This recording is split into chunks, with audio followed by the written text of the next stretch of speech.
The joy of Christmas is still fresh. The songs have not faded. The child still lies in the manger. And yet, the church does something unexpected. The day after celebrating the birth of Christ, she turns our gaze toward a man who gave his life for him. Saint Stephen. This is not a contradiction. It is a revelation. Because the child born in Bethlehem did not come only to be adored. He came to be followed. Stephen was one of the first to understand this. He lived at the dawn of the church, when faith was young and fragile, when following Christ carried a cost that could not be hidden.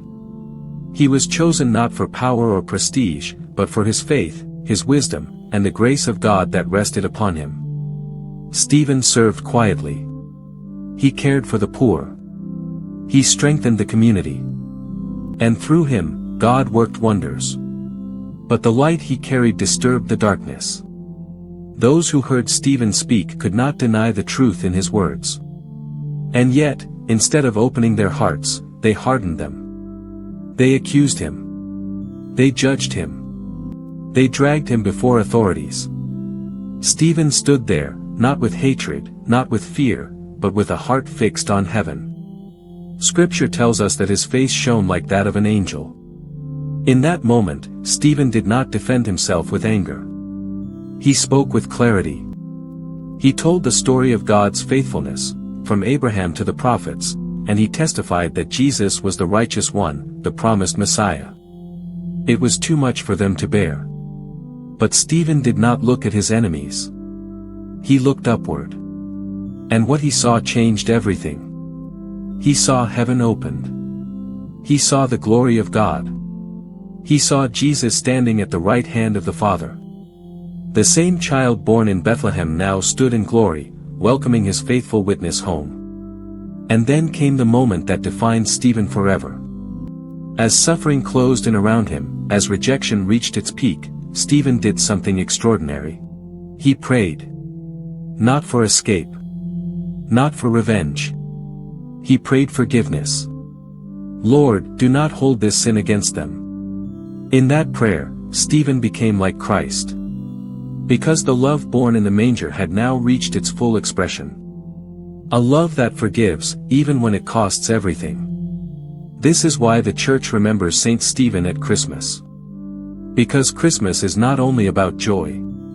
It is about truth. The child born to save the world would one day hang on a cross. And those who follow him must be ready to carry that love into a broken world.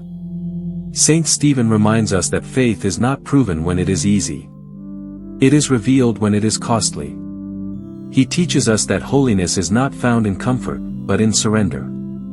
That true victory is not survival, but faithfulness. Stephen's death was not the end. His witness planted seeds that would shape the church forever. Among those who witnessed his death was a man named Saul, a man who would later become Paul. Even in death, Stephen's faith spoke. Even in suffering, love triumphed. On this feast day, the church invites us to reflect deeply. What does it mean to follow Christ, truly follow him? Are we willing to forgive when we are hurt? To love when we are rejected? To trust God when the cost is high? Saint Stephen does not ask us to seek suffering. He invites us to remain faithful, no matter the circumstances. He reminds us that the light of Christmas does not fade when the world grows dark. It shines brighter. The same Christ born in humility now reigns in glory. And he stands ready to welcome all who choose love over fear. Today, as we remember Saint Stephen, may we ask for his courage. May we learn to forgive as he forgave. May we love as Christ loves. And may we never forget that the child in the manger is also the Lord of glory. And that following him is worth everything. Saint Stephen, first martyr of the Church. Pray for us.